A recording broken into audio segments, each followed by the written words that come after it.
Hi everybody, Phil Snyder with GunClassUtah.com. Hey, today I've got a really good video on some recent legislation that's going on.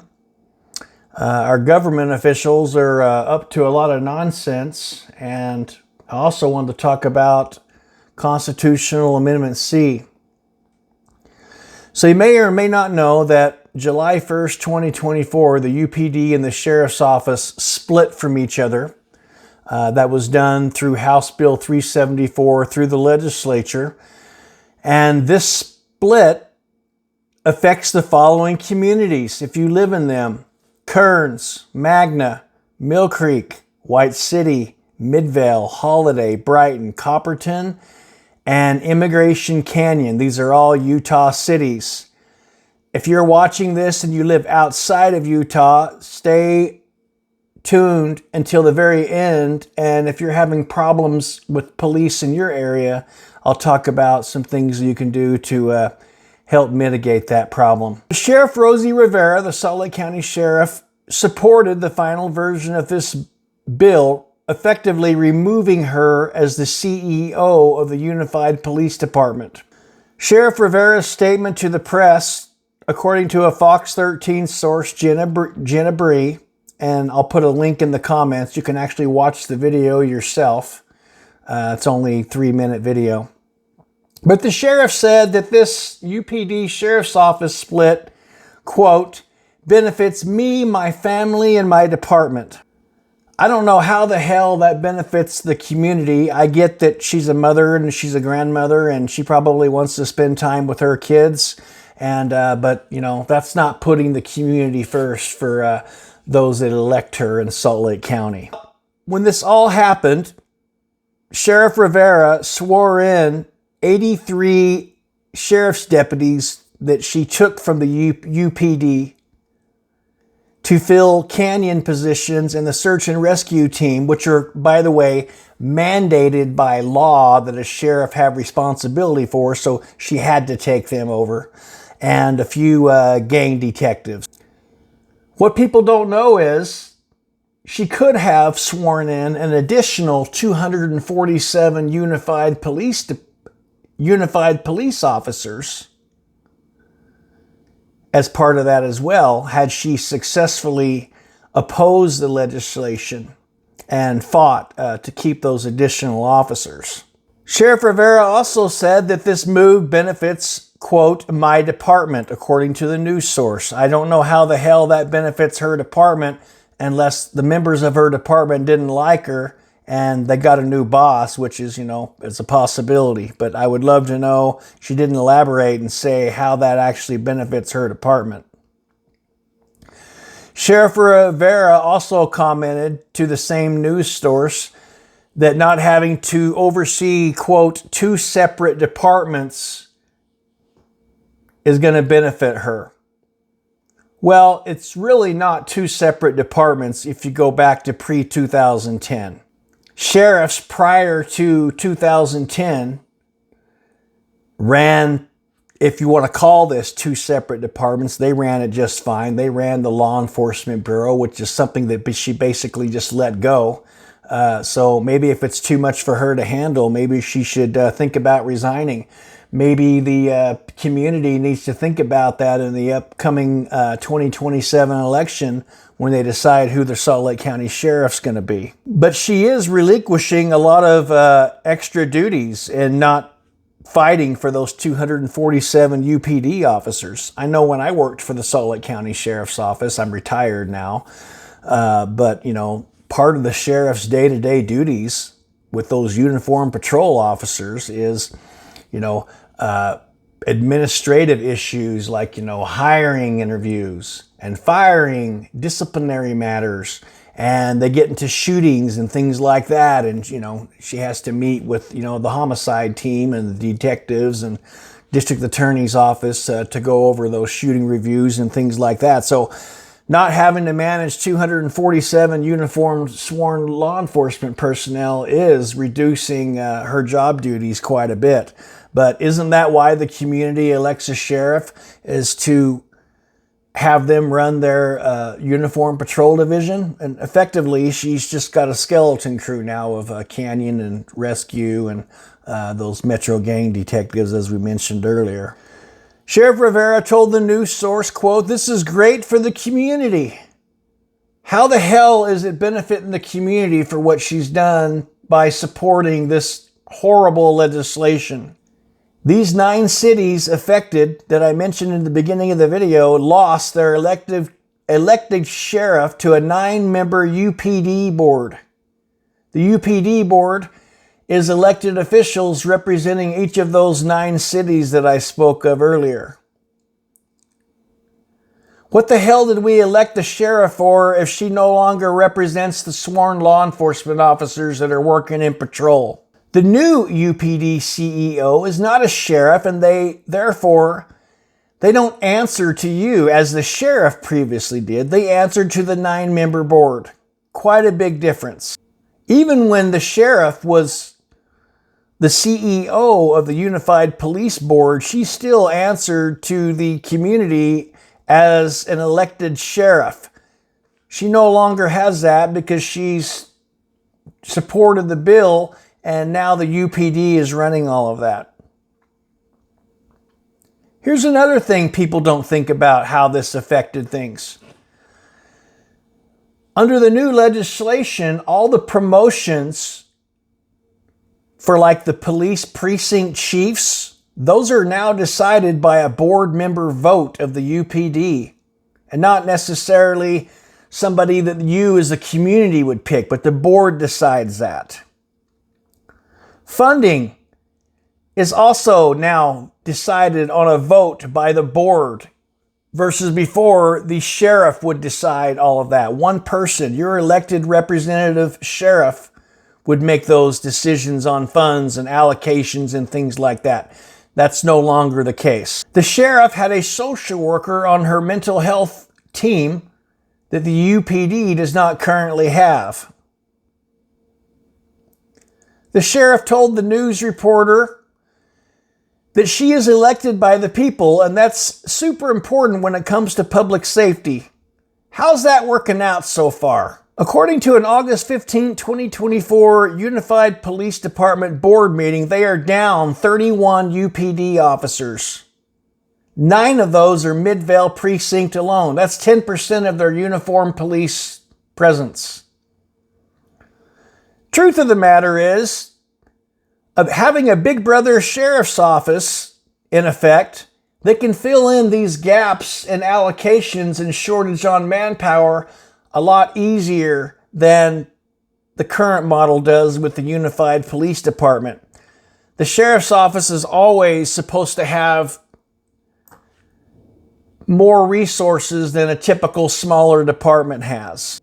House Bill 84, the School Safety Act, and House Bill 374, the Unified Police Department Sheriff's Office split, these 2 bills were only 2 months apart. How the hell did the sheriff, did she know about the possibility of how these 2 bills might conflict with each other? And when she made the decision to support losing 247 of her sworn officers from back to the UPD? According to what I could find, I'm still waiting for a call from the Utah State Board of Education to find out exactly how many K through 12 schools are in Salt Lake County. But according to resources that I've researched, 253 K through 12 schools in Salt Lake County, and that's just an estimate on an internet search that I did. But under House Bill 84, the Salt Lake County Sheriff, well, actually every sheriff in each of the 29 counties in Utah, have been added significant responsibilities designated to the sheriffs under the new law. And let me read what the new sheriff's responsibilities are for the schools and their county. Utah House Bill 84 School Safety Act passed May 1st, 2024. Under Utah Title 53-22-103, School Security County Sheriff Responsibilities. Sheriff's new duties, in part, are to identify an individual within the sheriff's office, a county security chief, responsible in coordinating security responsibilities, protocols, and required trainings between the state security chief, Matt Pennington, by the way, the sheriff's office, and corresponding police chiefs who have a public school in their jurisdiction. Collaborate with school safety and security specialists in these schools to conduct or coordinate with a designee from those law enforcement agencies the school safety needs assessments. By the way, those are due December 31st of this year. Conduct building safety evaluations at least annually using results of the needs assessments to improve security policies and rules related to school safety. Collaborate and maintain effective communications regarding school safety with each school safety and security specialists, directors, and local law enforcement agencies in the county. Administer with corresponding police chiefs to have schools in their jurisdiction the trainings, screening, and approving and denying of school guardians, applicants, and administrating the guardian program. That sounds like a lot of added responsibilities for a county sheriff that has approximately 253 K-12 schools in their county.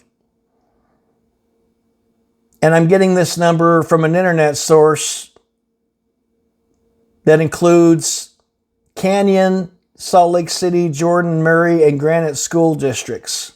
My question for the Salt Lake County Sheriff that's currently in our county: how the hell are you going to do all that with a skeleton crew of 83 sworn deputies that you swore in July 1st, 2024, when you could have had you successfully opposed that legislation and fought it, you could have had potentially 330 sworn officers to help your security chief with all of those extra duties that you have under your office.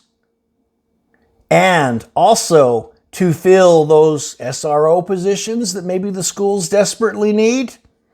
Can't do that now. Having a sheriff for your law enforcement division is far better than having police departments ran by police chiefs. Police chiefs are responsible to mayors, not you, the taxpayer, not you, the voter. A lot of people don't know that mayors can override a police chief's decision. They can't do that with a sheriff. That's pretty apparent if you look at the Salt Lake City riot that occurred in 2020. A big part of the reason that riot escalated the way it did was because the mayor at least gave some direction to the police chief ahead of the riot escalating and basically said, hey, kind of stand down, don't really get involved, let these people vent their frustrations. She herself said we can afford to clean up graffiti and replace some broken windows. Basically, there was at least some direction to the officers to basically not do anything unless life or limb was at matter. Somebody was being hurt. And I've talked to some Salt Lake City police officers, and they've confirmed this.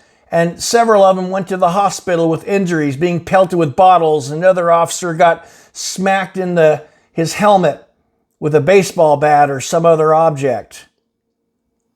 Why? Do we really think that the police couldn't have adequately handled that riot had they been able to do their damn jobs?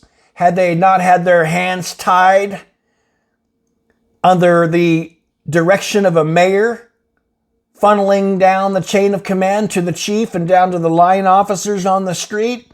They could have easily handled that if they wanted to, but they were being told to stand down. And I'm not just making that up. I've talked to Salt Lake City officers that worked for the department, and a lot of them had fled. You don't have this problem with the sheriff. You don't have this issue. How many law enforcement jurisdictions have you heard of sheriffs having this problem? A sheriff answers to the people, and I cannot emphasize how important that is. A sheriff is the chief law enforcement officer in the county. A sheriff theoretically could go into the Salt Lake City riot downtown out of their jurisdiction and take over law enforcement responsibilities. Yes, a sheriff could actually, because they're mandated under the law to preserve the peace and make all lawful arrests. And if the sheriff needs to go into Salt Lake City to override decisions that are being made that are stupid decisions, they can certainly do that if you have the right sheriff that's a leader and sees that necessary to do. A sheriff can bring their damn jail bus down into Salt Lake City and start arresting people and throwing them into the jail bus. There's nothing the Salt Lake City police chief can do about it. That's the power that a sheriff has, and a lot of people don't know that. What can you do as a voter and a taxpayer? Hold your UPD board accountable. If you live in these areas, hold them accountable for public safety issues. They work for you. It's not the other way around, and you need to let them know that. If you have complaints about your police in those 9 areas that I spoke about in Salt Lake County, those complaints should go to the Unified Police Department Board. And I would email every single one of them, and you can call them if you don't want to email them, and voice your concerns. If I was living in the city of Midvale and they had 10% of their police force vacant, I'd be a little upset about that. You live in a problem city like Chicago, for example, New York, LA, or any of these other problem cities where crime just seems to run rampant. Similarly, you can complain to your boards. If you have a police board, or they're probably going to be run, if you live in an area that has a police department, the mayor hires that police chief. And a lot of times it's voted on. It might be a recommendation from the mayor, but it's voted on by the city council. And in my city, they have like 7 different city council members. You need to hold them accountable. And I would complain to these city councils. Find out who is running that in your area. It's probably a mayor or city council or both if you don't have the luxury of having a sheriff providing your law enforcement services. Complain to them. They may not really care about 1 or 2 or 3 complaints, but if you get everybody in the city or a big majority, a group of people complaining about the law enforcement service, they're going to listen. Because you know what? As a taxpayer, you have a say. They work for you, and people don't understand that. And that's why we have crime rampant in some of these cities out of state that I mentioned, because people don't know how much power they have in their hands to hold their representatives accountable that they elect. So if these city councils and these mayors want to let crime run rampant in their cities, you know what? You have a say. Maybe you could just threaten them to say, hey, why don't we just go with the county sheriff contract? We want you to contract with the county sheriff. So let's say you got a problem in LA and the police aren't doing anything. You know what? The LA County Sheriff can certainly contract and replace the city police department and have the sheriff do that. The sheriff is looking out for your interests. And like I said, the police don't. They answer to a mayor or a board. And that's the problem. Here's another thing you can do. Why not reach out to your area representatives and request that they pass legislation to make police chiefs, if you live in a city, to be elected position, just like a sheriff? That would fix that. Anyway, I hope this is helpful. I apologize for the political videos, but you know what? Our government leaders lately seem to be doing a lot of nonsense and stuff that is not in the best interests of the community. And I'm going to call BS on it. I'll do videos on it. Please like and subscribe. I've only got a couple of 100 followers. I haven't been doing this very long, but let's grow this channel so we can do some more videos for you. Thanks for watching.